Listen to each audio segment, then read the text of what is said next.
mwaramutse mwese amahoro muri amahoro yego natwe turi amahoro turashimiye Imana igize neza itumazije iminsi ngaha turi ku musozi w'Imana turya tunywa ivy'Imana yaduhaye tuza rero byari bizwi ko tuzoza mu gikorane c'abakuru b'ishengero n'abongere ego tukumva ku gatetesi yuko hariho igikorane c'abantu bose ku wa gatandatu kwa Mungu nitwari tuzi ko ari igikorane nk'iki ariko vyatunezeye kubona abantu bashwaduka baje imbere y'Imana ku mwanya nk'uyu none rero ishengero ryatumanye intashe umuzakire avuga ngo Aburahamu yizera yizigiye ibitokwizigiwe w'abasekuruza w'amahanga menshi nk'uko vyavuzwe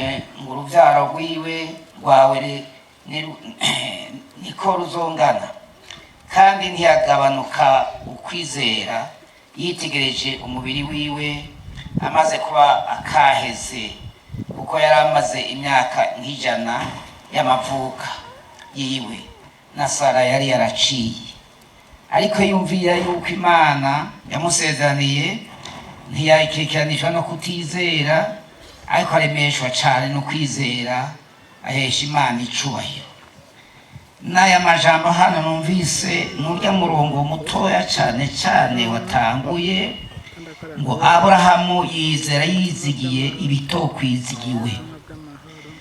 Aburahamu yari umuntu yahamagawe n'Imana yari afise ingorane z'amageragezwa akomeye nk'uko muzizi mu gihugu cose c'i Burundi canke mw'isi yose abantu igitigiri kinini mw'isi n'abantu baronka abana ahabona aba bose n'abavyawe n'abakenyezi umuntu atavyawe n'umugore nashutuka hejuru ariho ngaha wakorose ava mw'ijuru nagorora ntawe rero abantu bake n'abafise iryo geragezwa ry'ubugumba n'amageragezwa akomeye kutaronka akana. Aburahamu yari afise mu magorwa yuko atagira umwana vyamuteye amageragezwa vyamukuterwa abantu kukwizera bimushira hasi cane aramererwa nabi araja no mu caha bene umugore baratukwizera ariko Imana ikamubwira iti uzovyara Aburahamu. Imana ikamubwira ati uzovyara ati wampaye iki atari uyu Eliyezeri Damasiko namaze kuvyavuga ko ari bazoragwa ivyanje arico wampaye se ate kuzovyara. Aburahamu yamugora kwizera Sara yamugora kwizera hanyuma rero Aburahamu arananirwa gose. Sara aravuga ati ehe Aburahamu aha jewe ntacyo kindonka ko karabaye nguyu mukegi koga yiwanje ndamuguhaye mutwara uzondongera akana kuri uyo narahebuye. Amagogo araza Aburahamu ntiyenanata gake ati hari icyo Imana yavuze. Hanyuma rero Aburahamu arakira uwo mwana umukobwa aramutwara amuvyara ku mwana. Imana irabibona harya mwasomye ngo Imana irihorera ngo urabikora igahora ariko umunsi umwe iravuga ati Aburahamu uhora ugenda imbere yanje kandi utungane rwose. Aburahamu avyumvise ngo arapfukama niko kuvuga kwihana yisubiramwo. Aburahamu asaba kunezera Imana ukundi gusha. Imana iramwemera imwemera yuko agarutse guhembuka ukwizera kwe kurahembuka. Imana irasubira kumubwira yuko azovyara umwana atari uwo Isaka. Imana Mariya mugabo atari uyo Ismaeli ariko izovyara Isaka. Hanyuma rero Aburahamu araremerana arasubira arumva ijwi ry'Imana. Imana yamusha mu ijwi ryayo ukundi gusha, aratahura neza ko ivy'Imana yavuze ari ukuri, arizera. Jewe Aburahamu naravuze nti jewe Aburahamu naramuruta kabisa. Hanyuma rero Aburahamu akidendekanya akivuga iby'uko Sara ari mushikiwe, akivuga ibintu bitajanye, agihendwa n'umugore ati twariyo ntacyo ngiye, naramva ko ndamuruta. Ariko Aburahamu aze kwemera kwakira kuronka umwana wiwe, Imana ikavuga ati Aburahamu amujyane kumutanga kw'ikimazi. Aburahamu akavyemera ari umwana umwe. Naciye ndumva ko Aburahamu anduse, kuko yaronse ukwizera kuruta ukwanje. Namwebwe naho mutwenga ko bagafugwe gutwara umwana wawe ukamukika kw'igipanga ugakera utume kumukera nivyoroshe? Oya, ni Imana yagize ubuntu. Imana ibona ko yayubashe iramugarukana. Aburahamu aranezerwa, Imana iramunezerwa, imuha rero ubushobozi buniniya cyane, kuko abantu bose bateza kujya mu gikiza cya Aburahamu. Imana iramurata Aburahamu kubwo kwizera kwiwe. Numvise rero umurongo ufatanye n'ibi bya Aburahamu ngo yizera yizigiye ibitokwizigirwa. Twebwe twagiriwe ubuntu bukomeye kuva mu byaha bibirirwa no gutahura, kwihana no gutahura, kandi no kugira ubuntu. Kwihana ni ingabire.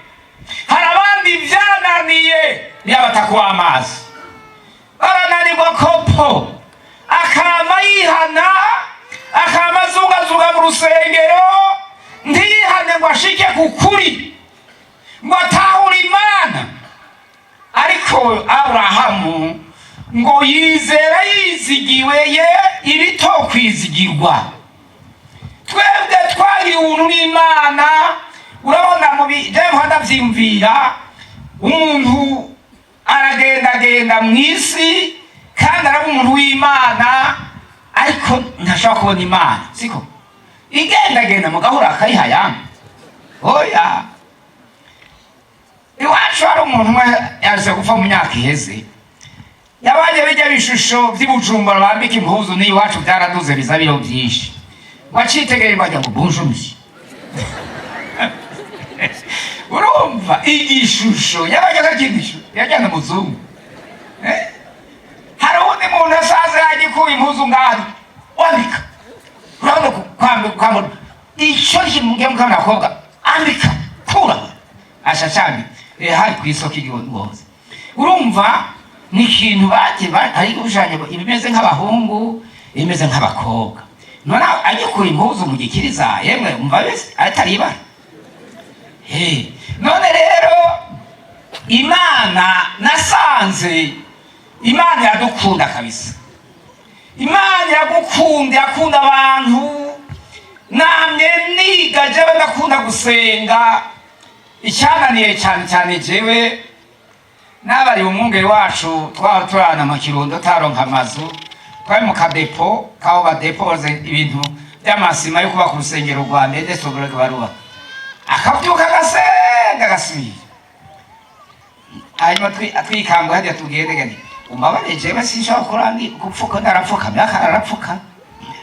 Uyu muntu yahawe ndabiriti hamwiyumvira, umuntu wese afiswe yahawe, wovyigana nk'ubu n'amavi yomeneka utabimenyereye. Jewe rero iki Imana yampaye nikanguye rimwe banoza amasengesho. Ndi ngaho mbona turi kumwe bandiko ndasenga, ndanka akanya kamfa kusa, ariko gupfukama niko kunanira ko ntabitanguye nkiri muto. None rero mbagomba guhishurirwa ubushobozi n'ububasha n'ubwiza bw'Imana. ngo Imana isubiriye kukundi gusha, ndonka ukundi kwizera gusha, ndonka ivyizigiro bisha, ntahura Imana ukundi gusha, n'ijuru rigwima ubwiza bwayo. Harahura ngaho utarabona ubwiza bw'Imana. Aburahamu yaba atarabona ubwiza bw'Imana, ariko igihe kimwe Aburahamu arabona ubwiza bw'Imana.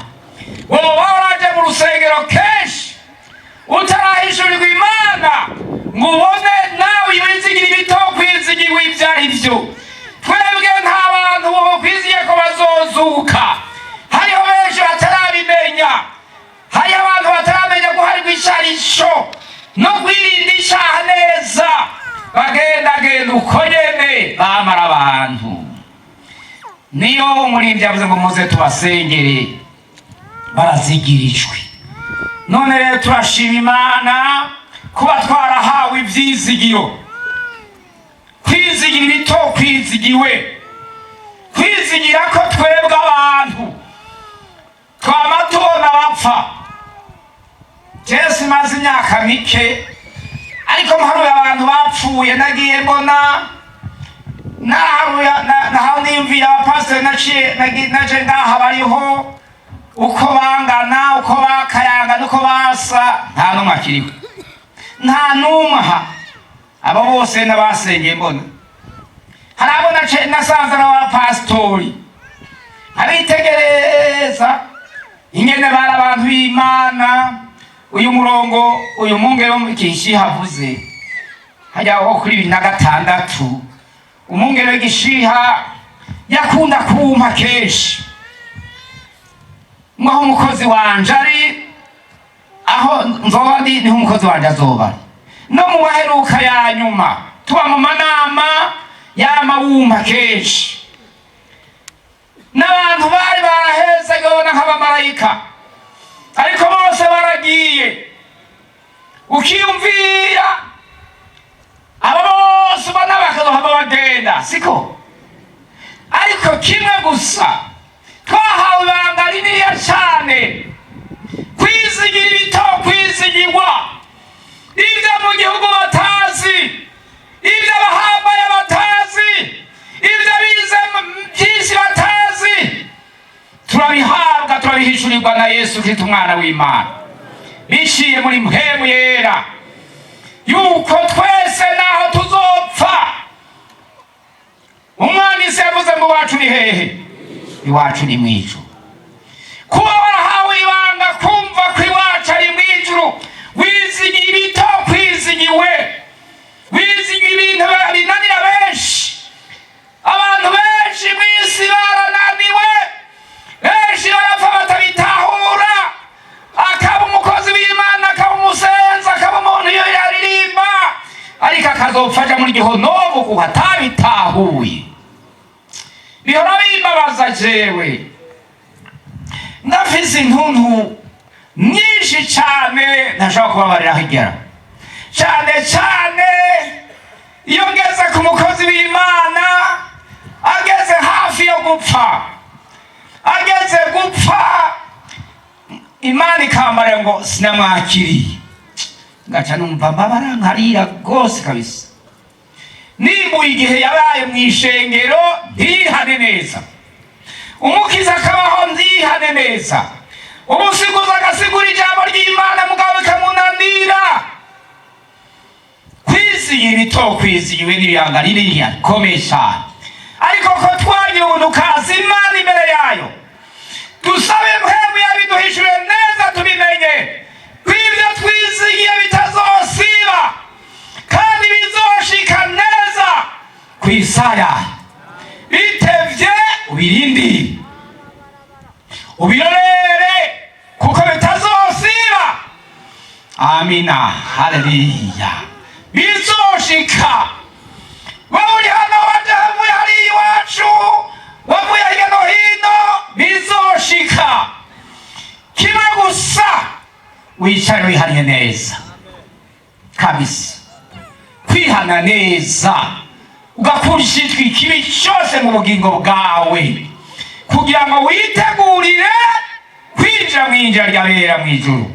Nicyo cyambonye nabonye mu bugingo bwanje, ari kinini cyane. Ego kabisa. Hanyuma n'umurongo nkunda cyane wafashe ubugingo bwanje, narakanya gatoya nagomba kugenda uvuze ko uri mu Baheburayo 6.